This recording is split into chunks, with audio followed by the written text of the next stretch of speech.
इस्लाम से पहले भी एक अलग प्रेजेंस थी। बहुत लंबे थे, बहुत स्ट्रांग थे, इतने कि कभी सवारी पर होते तो पैर जमीन को टच कर जाते। आंखें बड़ी और डीप सेट होती थी, आवाज बहुत गहरी, हाथ पांव बड़े बड़े थे। ये सिर्फ बॉडी नहीं होती, ये एक डर का साइकोलॉजी होता है। आप रूम में इंटर करो और लोग सीधे हो जाए। ये औरा उमर रदियल्लाहु तआला अन्हु का था। लेकिन लोग अक्सर स्ट्रांग आदमी को जाहिल समझ लेते हैं। उमर उस स्टीरियोटाइप को तोड़ते हैं। वो इंटेलिजेंट थे। कुरैश में अक्सर लोग पढ़ना लिखना नहीं जानते थे, लेकिन उमर ने टीनेज में पढ़ना लिखना सीखा। पोइट्री को समझना और पोइट्री के जरिए किसी को जवाब देना, ये भी उनकी एक स्किल थी। उस जमाने में पोइट्री सिर्फ शायरी नहीं होती थी, वो एक मीडिया थी, इज्जत थी, प्रोपेगेंडा थी।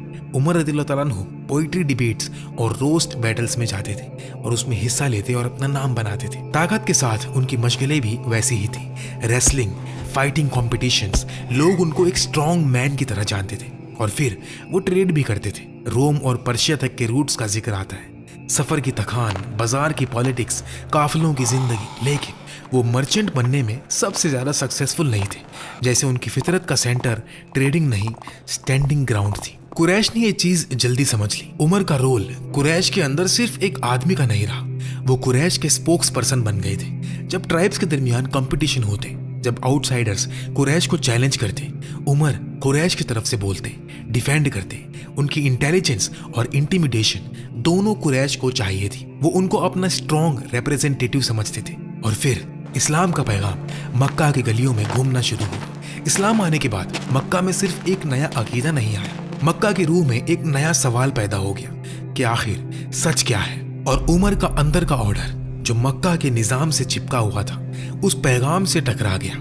उमर रज़ियल्लाहु तआला अन्हु इस्लाम को पसंद नहीं करते थे और अर्ली मुस्लिम्स पर सख्ती करते थे, उनके साथ मारपीट करते, गाली देते, अब्यूज करते। लेकिन यहाँ एक इंपॉर्टेंट नुएंस है, उनकी मोटिवेशन अबू जहल जैसी नहीं बताई गई। अबू जहल का अपोज करना ज्यादा ईगो और ट्राइबल पावर के लिए था, लेकिन उमर का अपोज करना ज्यादा इस डर से था कि सोसाइटी डिवाइड हो रही है। उनको लगता था कि ये पैगाम फैमिलीज को तोड़ रहा है, मक्का का निजाम डिस्टर्ब कर रहा है। यानी कुरैश के लिए, खासकर उमर रज़ियल्लाहु तआला अन्हु जैसे आदमी के लिए, ये सवाल भी एक खतरा बन गया। क्यों? क्योंकि इस्लाम लोगों को जोड़ नहीं रहा था। कुरैश की नज़र में वो उनको अलग कर रहा था, बाप बेटे से, भाई भाई से और बीवी शौहर से। हर रिश्ता जिस पर कुरैश का पुराना निजाम खड़ा था, उस पर एक नया फैसला आ रहा था। तो हर स्ट्रॉन्ग इंसान की कहानी में एक वीकनेस भी होती है। उमर की वीकनेस शराब थी। वो पीने वालों की गैदरिंग्स में जाते थे। ये भी उस सोसाइटी का एक नॉर्मल पार्ट था। एक दिन काबा के पास एक आदमी अपने बुतों के लिए कुर्बानी कर रहा था। उमर रज़ियल्लाहु तआला अन्हु वहां मौजूद थे। अचानक से एक ऐसी जोर की आवाज आई जो किसी को नजर नहीं आई, लेकिन आवाज ने पूरी फिजा को हिला दिया। लोग घबरा कर भाग गए, लेकिन उमर रज़ियल्लाहु तआला अन्हु नहीं भागे। उन्होंने कहा, मैं देखूंगा कि यह आवाज आई कहां से। तो